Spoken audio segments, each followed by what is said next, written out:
पिछले एपिसोड में हमने देखा था कि चुयांग सिंगयून पर अटैक करने की कोशिश कर रहा था।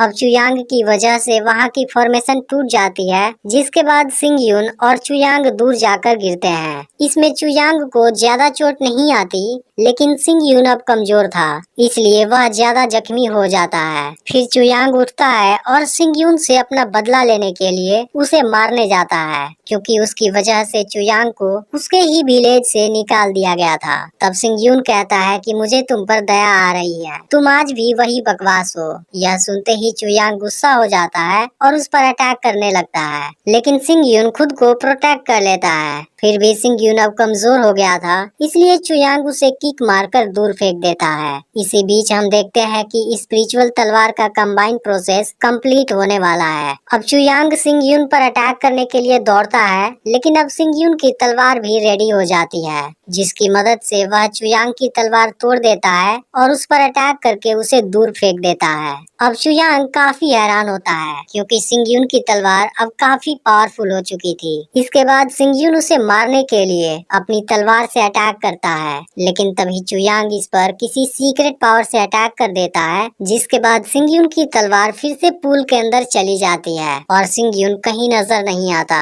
अब चुयांग सोचता है कि सिंगयून मर चुका है, इसलिए वह काफी खुश हो जाता है। लेकिन तभी सिंगयून कहता है कि तुम्हें क्या लगा, तुम मुझे इतनी आसानी से मार सकते हो। फिर सिंगयून एक फायर फ्रूट निकालता है और उसे ऊपर की तरफ फेंक देता है, क्योंकि उसकी फायर मटेरियल को देखते ही फायर ईगल उसकी तरफ अट्रैक्ट होने लगेंगे, और ऐसा होता भी है। इसके बाद चुयांग फिर से सिंगयून को मारने के लिए आगे बढ़ता है, लेकिन तभी सिंगयून एक और फायर फ्रूट निकालता है और उसे चुयांग की बॉडी पर फेंक देता है। लेकिन चुयांग सिंगयून के इस चालाकी को नहीं समझ पाता। तभी फायर ईगल वहां आ जाते हैं और चुयांग को अपने साथ लेकर यहाँ से चले जाते हैं। अब सिंगयून वहीं पर आराम करने लगता है, लेकिन तभी पूल के अंदर गिरी हुई तलवार अचानक से चमकने लगती है। यह देख सिंगयून सोचता है कि शायद वहाँ पर कोई मैकेनिज्म है जो तलवार के पावर की वजह से एक्टिवेट हो गया है। फिर सिंगयून उस पूल के अंदर जाता है, जहाँ पर उसे एक टेलीपोर्टेशन मैट्रिक्स दिखाई देता है। फिर सिंगयून जैसे ही वहाँ पर अपनी तलवार लगाता है, वह एक सीक्रेट जगह पर टेलीपोर्ट हो जाता है, लेकिन वहाँ पर गिरने की वजह से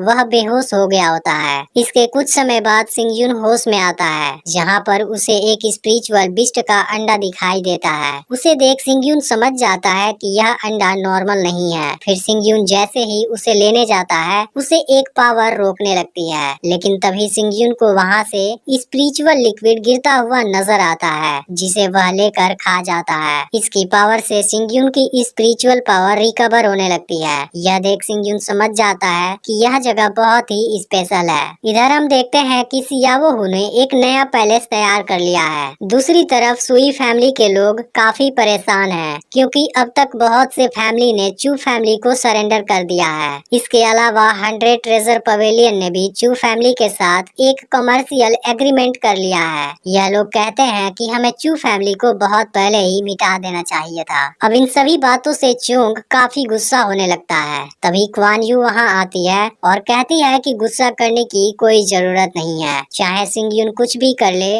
वह कचरे का ढेर ही रहेगा। जबकि मैं इन 3 महीनों के अंदर स्पिरिट गेदर के लेवल पर आ गई हूँ, और इसके अलावा मैंने 9 ओवरलैपिंग वेव्स भी सीख लिया है। तब चोंग कहता है कि मुझे पता है, अब सिंगयून तुम्हारे सामने नहीं टिक पाएगा। इस पर क्वान यू कहती है कि अब मैं सिफेंग सिटी की नंबर 1 जीनियस हूँ, चू फैमिली मेरे सामने कुछ नहीं है। वहीं अब ये किंसान से थोड़ी नाराज होती है, क्योंकि बहुत सारी फैमिली ने अब चू फैमिली को ज्वाइन कर लिया है। इसके अलावा सिफेंग माउंटेन में फायर स्टोन निकला है, लेकिन किंसान को इस बारे में कुछ भी पता नहीं है। अब ये किंसान को स्टोन फायर माइंड का मास्टरशिप लेने के लिए कहती है। अब सिंगयून भी इतने महीने तक कल्टीवेशन प्रैक्टिस करके टेम्पर्ड बॉडी के 8वें लेवल पर आ गया है। इसके अलावा इसने अपने लिए बहुत सारा स्पिरिचुअल लिक्विड भी कलेक्ट कर लिया है। उस जगह से वापस लौटते समय फायर ईगल सिंगयून का पीछा करते हैं, लेकिन सिंग यून अपनी लाइटनिंग पावर से उनको मार देता है। इसके बाद वह अपने घर आ जाता है, जहाँ के बदले हुए नजारे से वह काफी खुश हो जाता है। फिर सियावो उसे बताता है कि इस दौरान बहुत सी फैमिली ने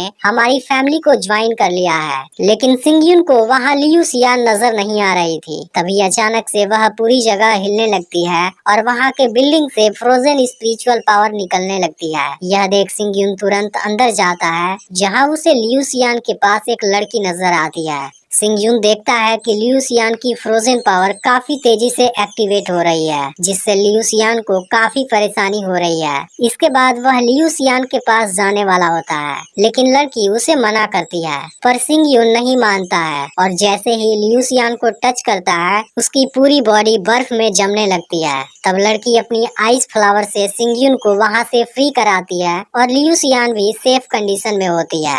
अब लियू सियान भी सिंग यून को देख काफी खुश होती है। इसके बाद वह सिंग यून को बताती है कि लड़की का नाम बिंग ली है। जब वह यहाँ से गुजर रही थी, उसे लगा कि मेरे और उसके बीच कोई रिलेशन है, इसलिए वह यहाँ पर रुक गई। तभी सिंग यून की नजर बिंग ली के ड्रेस पर जाती है और वह समझ जाता है कि बिंग ली का संबंध नाइन फ्रोस्ट पैलेस से है। इसलिए वह बिंग ली से पूछता है कि तुम यहाँ किस इंटेंशन से आई हो। यह सुनकर लियू सियान हैरान हो जाती है। तब सिंग यून बताता है कि नाइन फ्रोस्ट पैलेस नॉर्थ की तरफ है, जो बर्फीले बादलों के बीच छुपा हुआ है, और असल में यह एक मिस्टीरियस सेक्ट है जो केवल फीमेल को रिक्रूट करता है और उनको आइस की खतरनाक कल्टीवेशन प्रैक्टिस कराता है। उनके ड्रेस में जितने ज्यादा फ्रोजन लाइन होते हैं, उनकी पोजीशन उतनी हाई होती है। बिंग ली की ड्रेस में 7 फ्रोजन लाइन थी, इसलिए सिंग यून समझ जाता है कि बिंग ली उस जगह की जरूर एक एल्डर होगी। फिर बिंग ली कहती है कि हाँ बिल्कुल, लेकिन मैंने कभी भी अपनी आइडेंटिटी नहीं छुपाई थी। मैंने लियू सियान के टैलेंट को देखा,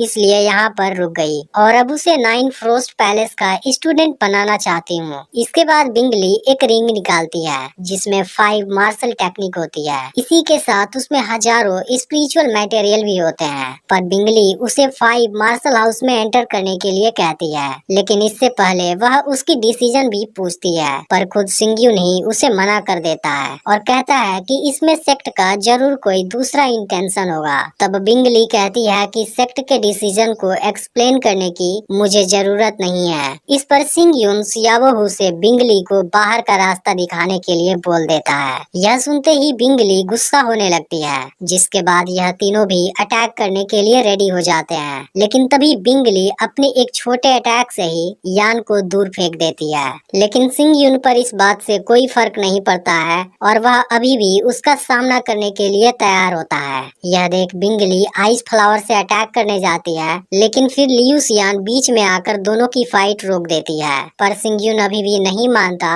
और बिंग ली का सामना करने के लिए तैयार होता है। तब बिंग ली कहती है कि क्या तुम्हें नहीं पता लियू सियान के पास कौन सी बॉडी है। यह सुनते ही सिंग यून इस बारे में पूछता है। तब बिंग ली बताती है कि इस दुनिया में एक ऐसा स्पेशल ब्लड है जिसकी पावर के सामने कोई नहीं टिक सकता, और मुझे लगता है कि लियू सियान के पास फाइनल 9 फ्रोस्ट ब्लड है। यह सुनते ही सिंग यून हैरान हो जाता है। फिर बिंग ली बताती है कि इस ब्लड में बहुत ही खतरनाक बर्फीली पावर होती है। अभी कुछ देर पहले केवल एक छोटा सा एक्सप्लोजन हुआ था, लेकिन अगर यह पूरी तरह से एक्टिवेट हो गया तो इसे रोकना नामुमकिन हो जाएगा और 10,000 मीटर के रेडियस में मौजूद पूरी जगह तबाह हो जाएगी। यह सुनकर लियू सियान डर जाती है। फिर सिंग यून पूछता है कि क्या 9 फ्रोस्ट पैलेस इसे कंट्रोल कर सकता है। फिर बिंग ली बताती है कि सेक्ट के पहले एल्डर के पास भी यही ब्लड था। वह मरने के बाद एक आईसी जेड छोड़ गए हैं, इसलिए आईसी ब्लड को एब्जॉर्ब करके